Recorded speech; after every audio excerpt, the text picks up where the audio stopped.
মাঝে মাঝে আমাদের জীবনটা কেন এমন হয় জানি না, একা একাও যখন বসে থাকি ভাবি সকাল না হতে কত চিন্তা ভাবনা।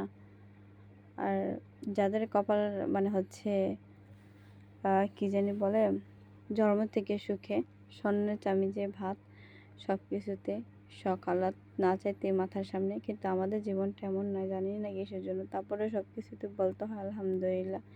সকালে না উঠতেই গোসল টোসল করে রেডি হয়ে বের হয়ে যায় একটা কাজে, তখন বের হওয়ার পর আরেকটা কাজে, যে আমার তো কত কাজ পড়ে আছে। এরকম করতে করতে ওই যে সকালে যে ঘুমের থেকে উঠি, সারাটা দিন রেস্ট নেওয়া পড়ে না, ওই কাজে কাজে চলে যায়, এখান থেকে ওখানে এখান থেকে সেখানে।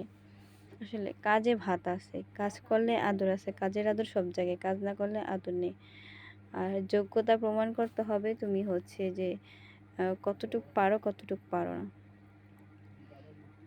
অনেক সময় হচ্ছে যাই হোক, এত কথা বলার দরকার নেই। সবার জীবনে কিছু না কিছু কষ্ট আছে, কিন্তু কিছু যুগে কেউ কেউ জীবনে কষ্ট নেই। ঘুমের থেকে ওঠার আগে খানা রেডি, সব কিছু রেডি, কিছু করতে হয় না। সারাদিন শরীর একটু খারাপ লাগে, শুয়ে থাকে, কিন্তু আমাদের জীবনটা এমন না। আমাদের জীবনটা এমন মরি বাসি সব করতে হবে। যাক, এত সুন্দর সুন্দর চুড়িগুলা, মানে আমি দেখে হচ্ছে যে আমার এত ভালো লাগছে। আমি কতগুলো দেখছিলাম, কিন্তু রেট এত বেশি চাচ্ছে। কি বলবো, ঈদের বাজার যে তাদের চাবি, তাদের তো লাভ করতে হবে। কিন্তু পুরো মার্কেটটা ভিতরে এই চুড়িগুলো দেখে অবাক হয়ে গেছে। আগে যখন মেলা হতো চুড়ি বসতো, এখন মেলা নেই, মার্কেটের ভিতরে বাহিরে এই চুড়িগুলো বসছে।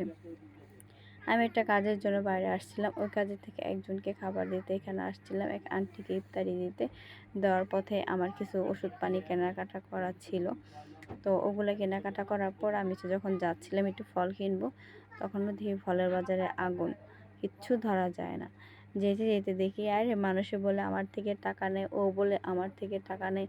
মার্কেটে যাওয়ার পর দেখি আহা, একটা দিনের জন্য মানুষের যা মানে হচ্ছে ব্যাংকে বা আনাচে কুনাচে খাতায় আলমারি চিপায় যা জমায়ে থাকে সব হারায়, খুঁজে নিচে নিয়ে এসে মার্কেটে আনার পর এই যে এখন টাকা হয়ে যায়।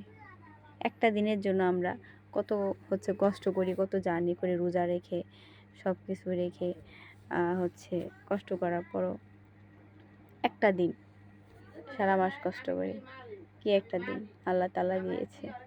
তারপরে বলতো আলহামদুলিল্লাহ। যে এই দোকানের চাটা আমার অনেক ফেভারিট, রোজা রেখেছি খেতে পারিনি, আমি একটা বোতলে ভরে নিয়ে নিয়েছি, ফ্লাক্স নিয়ে নিয়ে যে সন্ধ্যা পরে আমি খাবো। তো যাই হোক, আমার মুখের অবস্থা কি মানে, আমি সকালে বের হয়েছি, এখন প্রায় হচ্ছে 5টা বাজে, তো আমার চোখ মুখ এরকম অবস্থা ফুলে টুলে গেছে। মানে শোয়া পড়ে না, এত পরিশ্রম করার পরে জানি নিজেরটা নিজে বলতে হয় না। আমার চেহারার দিকে আমি